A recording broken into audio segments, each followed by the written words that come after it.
ബിസ്മില്ലാഹിർ റഹ്മാനിർ റഹീം. അൽഹംദുലില്ലാഹ്. കാലിൽ മുള്ള് തറച്ചു. കാല് പറഞ്ഞാൽ മസലൻ ഫോർ എക്സാമ്പിൾ എന്നൊക്കെ പറയില്ല നമ്മളെ. അങ്ങനെ അല്പം കാണുന്നുണ്ട്, എന്നാൽ അത് പറിക്കൽ നിർബന്ധം. എന്നിട്ട് അത് നിന്നിരുന്ന സ്ഥലം കഴുകലും നിർബന്ധം. അതിങ്ങനെ മുജവ്വഫ് ആണെങ്കിൽ, ഒരു ഓട്ടയായി കാണണമെങ്കിൽ അത് പറിച്ചു ശരിക്കാണ്ട് കൂടി എന്നാണ്, ആ ഓട്ട തന്നെ കാണുന്നില്ല, എന്നാൽ പിന്നെ ആ മഹല്ല് കേൾക്കേണ്ട ആവശ്യമൊന്നുമില്ല. എന്നാൽ മുള്ള് പറിച്ചിട്ടില്ലെങ്കിലോ, മുള്ള് പറിച്ചിട്ടില്ലെങ്കിൽ മുള്ള് പറിക്കൽ നിർബന്ധം. പറിച്ചതിൻ്റെ ശേഷമല്ലേ നമുക്ക് തിരിയുള്ളൂ എന്ത് അത് ഓട്ടയായി നിൽക്കുന്നുണ്ടോ ഇല്ലേ എന്നൊക്കെ. അപ്പോൾ മുള്ള് പറിക്കണം, എന്നിട്ട് അതിൻ്റെ ഇടം കഴുകണം. ഇനി മുള്ള് പറിക്കാൻ അസഹ്യമായ വേദനയാണ്. അപ്പം എന്തായി, വെള്ളം ആ ഭാഗത്ത് ഉപയോഗിക്കാൻ പറ്റാത്ത അവസ്ഥ വന്നു. അപ്പം തയമ്മും ചെയ്യേണ്ടി വരും. നമ്മൾ പോസ്റ്റ്മോർട്ടം ചെയ്താലൊക്കെ അങ്ങനെയല്ല ചെയ്യൽ, അതേപോലെ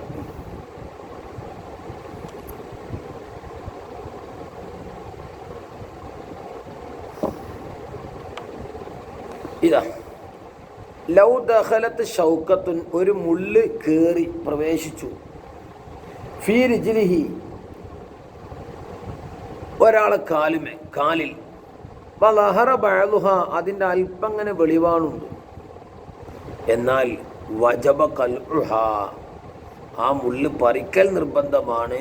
വസ്ലു മഹല്ലിഹ, ആ മുള്ള് നിന്നിരുന്ന സ്ഥലം കഴുകലും നിർബന്ധമാണ്. അതേ കാരണം ലി അന്നഹു സ്വാറ ഫീ ഹുക്മിൽ ലാഹിരി, ലാഹിർ ബാത്തിന് ഉള്ളു കഴുകൽ നിർബന്ധമല്ല, ലാഹിർ കഴുകൽ നിർബന്ധം. അപ്പോൾ ആ മുള്ള് നിന്നിരുന്ന സ്ഥലം അത് ലാഹിറായ വെളിവായ ഭാഗത്തിൻ്റെ വിധിയിലാണത്.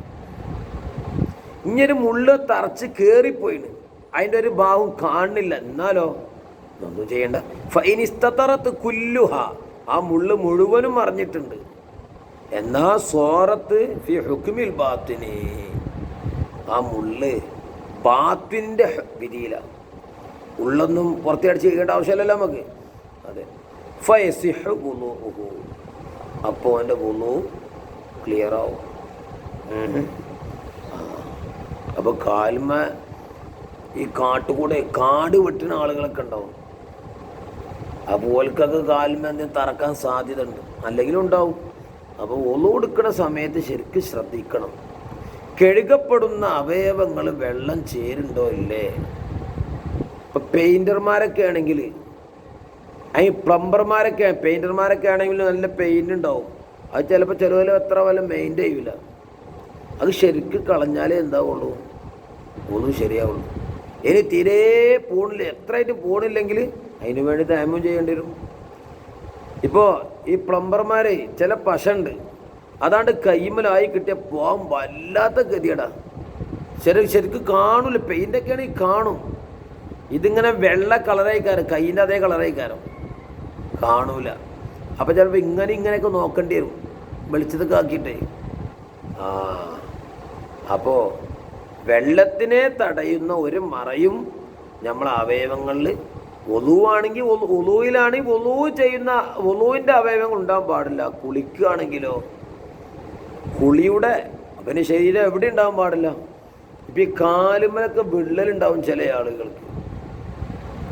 എന്നിട്ട് രാത്രി കിടക്കുമ്പോൾ സൈബോളോ അല്ലെങ്കിൽ വാസലൈനോ ഇതേ ഓയിൽമെൻറ്റുകളൊക്കെ പുരട്ടും. സുബൈക്ക് എണീറ്റ് ഒളു കൊടുക്കുമ്പോൾ ഒന്ന് വെള്ളം പറഞ്ഞാൽ ശരിയാവില്ല. നമ്മളതിൻ്റെ ചാലുകളിലേക്കൊക്കെ എന്താക്കിയിട്ടുണ്ടാവും, ഈ ഓയിൽമെൻറ്റും മറ്റേതൊക്കെ ആക്കിയിട്ടുണ്ടാവും, അതൊന്നും വെള്ളം പറഞ്ഞാണ് പോവില്ല. അപ്പോൾ അതൊക്കെ എല്ലാം ശ്രദ്ധിക്കണം. അതേപോലെ ഇന്നലെ നമ്മൾ പറഞ്ഞ നഖത്തിൻ്റെ അടിയുള്ള ചളി, അധിക ആളുകൾക്കും ഇവിടെ ഈ കാല് ഈ തള്ളവിരലിൻ്റെ ആ 2 മൂലയിലൊക്കെ നഖം മുറിച്ചാത്തോലൊക്കെ ഉണ്ടാവും. ഇഷ്ടംപോലെ മണ്ണിൽ ലോഡായി കിടക്കുന്നുണ്ടാവും അവിടെ. അങ്ങനെ ഒന്നും ശരിയാവില്ല. അപ്പോൾ അതിൻ്റെ ഉള്ളിൽ അടിയൊക്കെ വെള്ളം ചേരണം. വൊളു ശരിയായാലേ എന്താവുള്ളൂ, നിസ്കാരം ശരിയാവുള്ളൂ. കാരണം നിസ്കാരത്തിൻ്റെ ഷർത്താണ് വൊളു. ഷർത്തില്ലെങ്കിൽ മശ്റൂത്ത് ഉണ്ടാവില്ല. അല്ലാഹു തആല ഒക്കെ കൃത്യമായി ചെയ്യാൻ തൗഫീഖ് നൽകട്ടെ.